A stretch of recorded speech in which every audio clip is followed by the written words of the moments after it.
Ladies and gentlemen, hello and welcome back to RLCS Overtime, a talk show all about Rocket League and the Rocket League Championship Series. Thanks for joining us. Thanks for being here. My name is Axel Toss, joined by an amazing desk of people. I'm going to introduce all of them right now. First of all, we all know Findable Carpet. How's it going?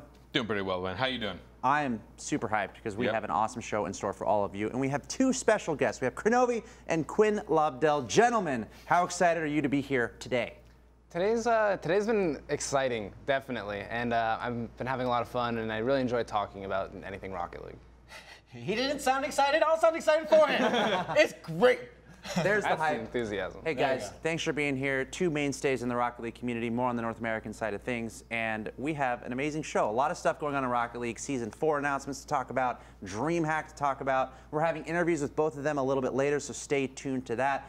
And we have a little bit of a trivia game a little bit later as well. So it's going to be a ton of fun, but first, let's get right into it, guys. Season 4 has been announced for RLCS. So many reasons to be excited. I feel like it's been ramping up. 1, 2, 3, 4. That's kind of how it works. But let's take a look at how this is going to work. We have open qualifiers coming in through 3 of them, where 96 will be qualifying for a play-in bracket, which will be happening in September, bringing us to league play. A lot to digest here, where we have 8 teams in the normal league of RLCS, and we have a development league happening. Very exciting, where 8 teams, after the first 8, will be able to qualify and play some Rocket League on a weekly basis. So guys, let's dive right into this. Kronovi and Quinn Lobdell, I want to start with you guys.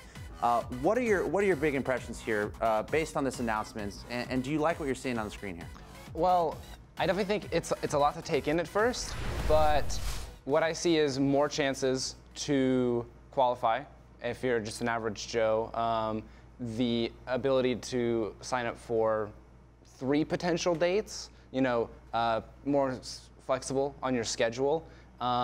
It is a tighter race if you make it to the play-in bracket, because Energy and Rogue are guaranteed to auto-qualify, and I'm sure they're feeling really good about that. But I definitely think it's a little bit less pressure than some of the other qualifiers. Yeah, I completely agree. I mean, just having spots reserved for teams is huge. I mean, it's so scary going into those qualifiers. I remember just season 1, the stress I had going from qualifier 1 and qualifier 2. That alone was so much, just to know that if you're successful at a LAN, that you get to carry on that success into the next season. You don't have to worry so much about qualifying, which really, I think people don't understand how intimidating it is for the pros. Yeah, ultimately more abilities to play, more abilities to qualify. If you don't have a great day, guess what? You might have a second chance. And again, the biggest piece of news here, a part of this, is the fact that we're having a development league. So it's not just going to be the main RLCS, which we all know and love and is amazing, but we're going to have a step down from that so teams can have a better opportunity to stay in the picture, so on and so forth. But a very important part of this that you guys mentioned is the auto qualifying. Now, the way this works is 2 teams from the top teams from North America, from the regional championships, 2 of the top teams from Europe, the European regional championship, and our world champion. But let's focus on North America right now, where we have NRG and Rogue getting those auto qualification spots. And let's start talking about NRG, guys.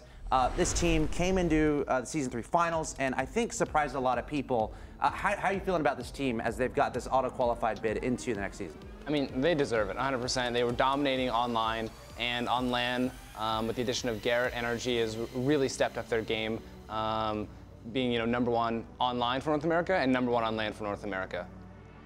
They absolutely just, watching them finally break those emotional barriers. We talked about it so many times. It was such a big deal, but finally beating their first European team. For those of you that hadn't watched prior to this season, NRG had never beaten a European team at LAN until this. And then they also beat Flipside Tactics, who's the team that knocked them out every year prior.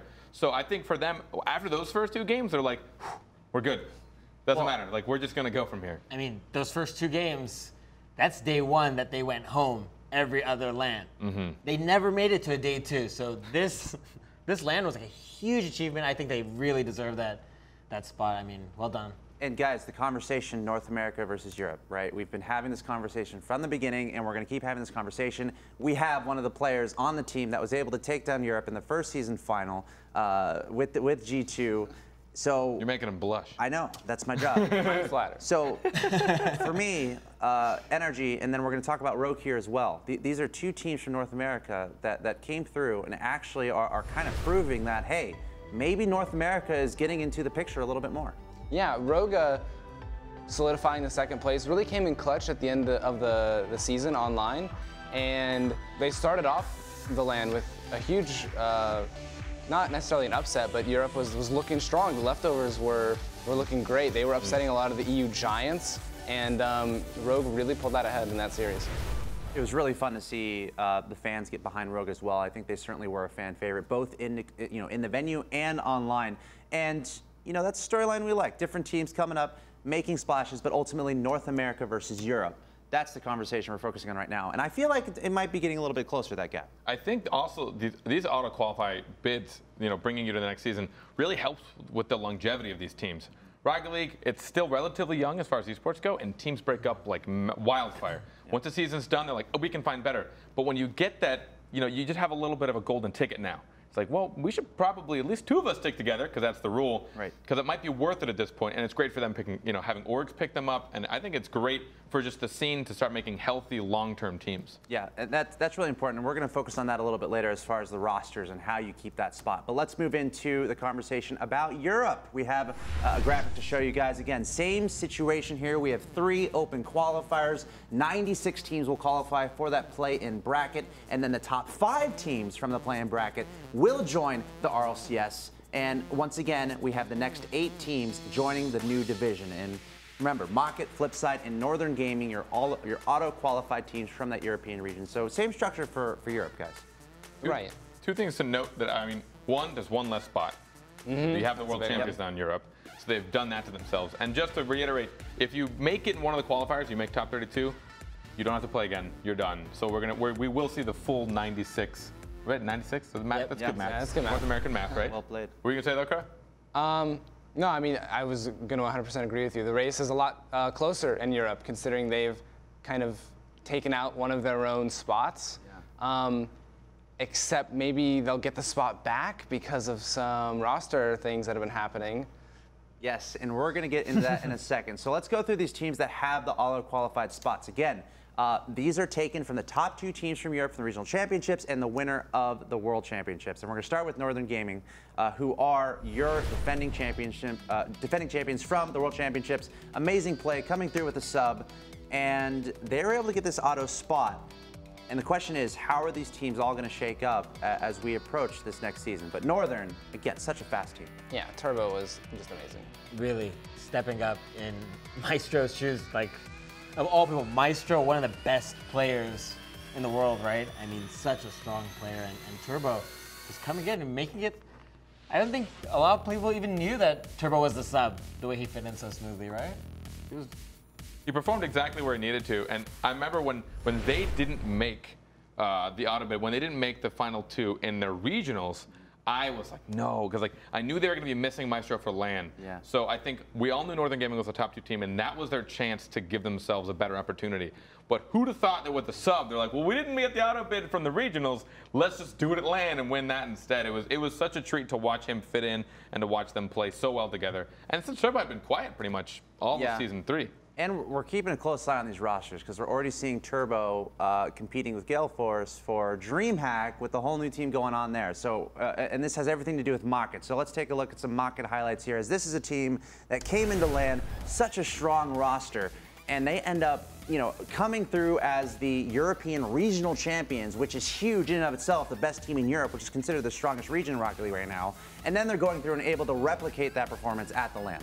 Yeah, I mean, even in the regional playoffs to get the #1 seed for LAN, it was a bumpy ride. It wasn't easy. They had to go through Gale Force in a very close Game 7.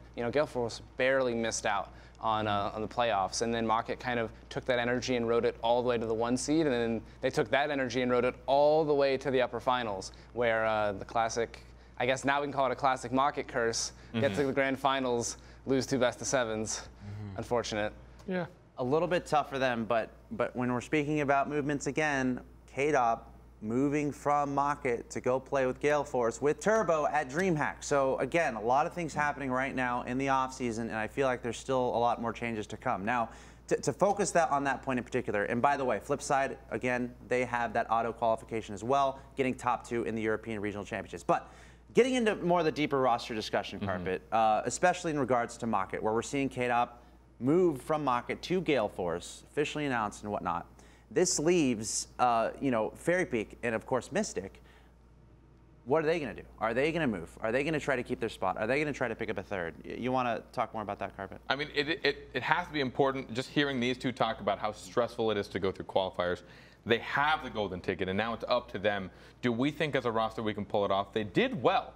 I mean, you want to ride that high. I know that Gibbs had their back all the season. He was always there. I know the rest of us were a little more skeptical because they hadn't proved themselves on this stage, but they did it finally. So when you really think about, like, you may have lost one, you know, and the rule is you have to keep at least 2 of your roster to keep that auto bid. If not, then the spot goes up to the open qualifiers. It becomes a situation of, do they have faith in themselves? And I think it's more they can probably speak on, is it worth it? If you, this is more a question directed towards you guys. Yeah.